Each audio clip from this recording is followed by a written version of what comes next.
Kamis 22 Januari 2026, sejarah baru tercipta. Di sela-sela pertemuan Forum Ekonomi Dunia alias World Economic Forum di Swiss, Presiden Donald Trump dikabarkan akan mendatangani piagam pembentukan Dewan Perdamaian alias Board of Peace. Dewan ini niatnya ditujukan sebagai badan yang mengawasi rekonstruksi Gaza pasca perang. Namun para analis melihat Dewan Perdamaian ingin memiliki kekuasaan yang jauh lebih besar, bahkan sampai menjadi saingan langsung dari PBB, dan mirisnya langsung dikomandoi Trump hingga batas waktu yang tak tentu. Rusia dan Cina masuk dalam daftar undangan, sedangkan sejumlah negara besar di Eropa secara terbuka menolak bergabung.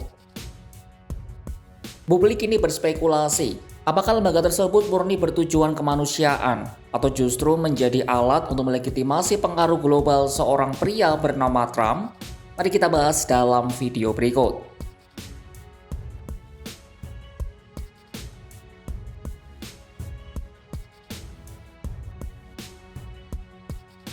Sebanyak puluhan negara telah diundang oleh Gedung Putih untuk bergabung menjadi anggota Board of Peace, termasuk Indonesia yang telah memutuskan untuk bergabung. Di antara negara-negara yang diundang, Trump juga mengundang musuhnya, yakni Rusia dan Cina. Langkah ini memicu perdebatan sengit di Washington. Namun Trump bergeming dengan keputusannya memilih tokoh-tokoh yang dianggapnya berpengaruh. Dalam sebuah pernyataan pada Rabu 21 Januari 2026, Trump menjelaskan alasan ia mengundang Putin untuk masuk ke dalam Dewan Perdamaian. Greatest board ever assembled, and everybody wants to be on it. But yeah, I have some controversial people on it, but these are people that get the job done. These are people that have tremendous influence. And if I put all babies on the board, it wouldn't be very much. So he was invited. He's accepted. Many people have accepted. I don't know of anybody that hasn't accepted. But it's going to be great. I think the Board of Peace will be the most prestigious board ever, and it's going to get a lot of work done that the United Nations should have done. And we'll work with the United Nations, but the Board of Peace is going to be special. We're going to have peace. It started off with Gaza, the Middle East. Sedangkan Putin sendiri mengaku telah menerima undangan Trump untuk bergabung ke Dewan Perdamaian. Meski belum dikonfirmasi apakah akan menerimanya, Putin mengatakan ia siap mendukung setiap upaya yang bertujuan untuk memperkuat stabilitas internasional. Совета мира мы действительно получили личное обращение президента Соединенных Штатов Америки Дональда Трампа с приглашением присоединиться к создаваемой по его инициативе новой международной структуре Совету мира. В этой связи хотел бы прежде всего поблагодарить президента США за это предложение. Мы всегда поддерживали и поддерживаем любые усилия, направленные на укрепление международной стабильности. Отмечаем также и вклад действующей администрации США в поиске решения по урегулированию украинского кризиса. Vladimir Putin menyatakan Rusia bersedia berkontribusi sebesar $1 miliar Amerika Serikat ke dalam dewan tersebut, asalkan dana itu diambil dari aset Rusia yang dibekukan oleh Barat. Sementara itu, Perdana Menteri Israel Benjamin Netanyahu telah mengonfirmasi untuk bergabung, meski ia berstatus sebagai buronan Mahkamah Pidana Internasional atau ICC.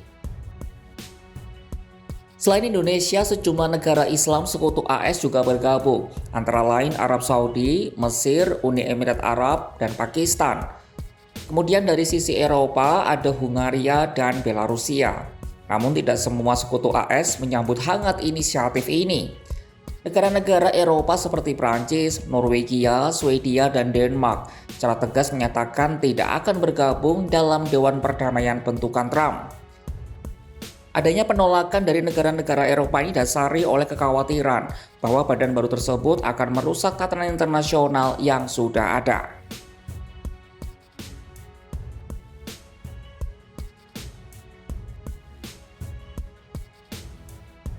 Beberapa negara di Timur Tengah, Asia Selatan, hingga Asia Tenggara masih belum menentukan sikap. Negara-negara seperti India, Mesir, Jepang, dan Thailand juga telah diundang tetapi belum mengambil keputusan. Sebagian besar negara Eropa termasuk sekutu AS seperti Inggris, Jerman, dan Italia belum menyatakan apakah mereka akan bergabung dengan dewan tersebut. Rusia dan Cina juga belum mengonfirmasi partisipasi mereka dalam dewan itu. Filippo Boni, dosen senior di bidang politik dan studi internasional di Open University di Inggris mengatakan, keengganan untuk bergabung ini tidaklah mengejutkan.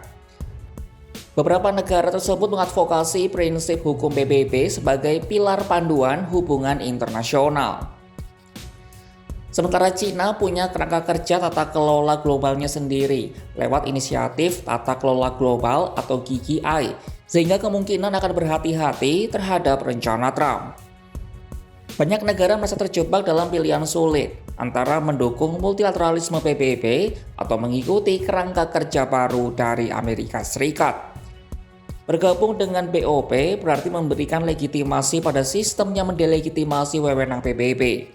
Sebaliknya, menolak bergabung bawa resiko tersendiri, termasuk potensi pengenaan tarif dagang dari pemerintahan Trump.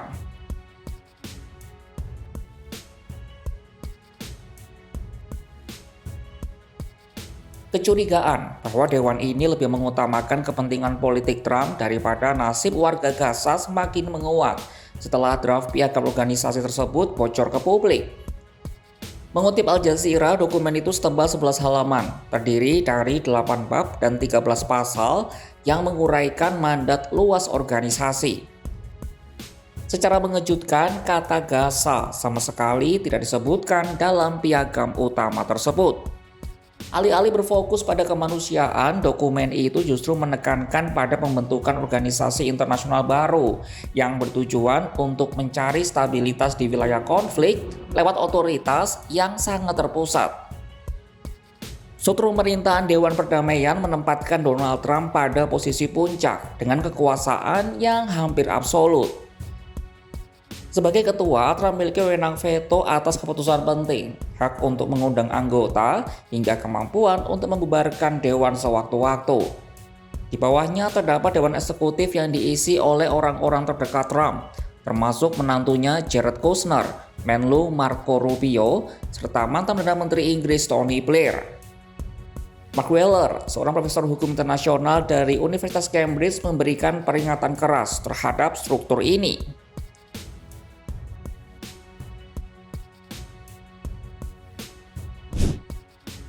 Rencana peresmian Board of Peace di Davos menandai pergeseran radikal dalam diplomasi Amerika Serikat yang kini bergerak secara unilateral.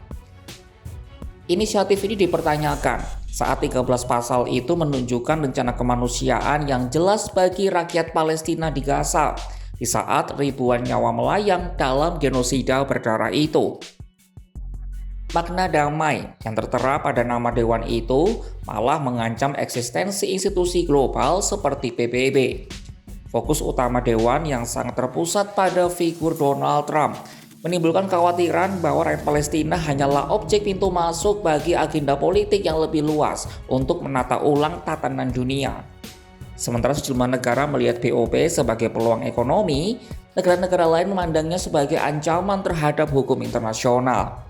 Gaza kini seakan menjadi eksperimen politik untuk menjamin eksistensi seorang pria parubaya bernama Trump di mata dunia. Akan seperti apa kinerja Dewan Perdamaian ini ke depannya? Saksikan kabar lainnya hanya di kanal YouTube Kompas.com.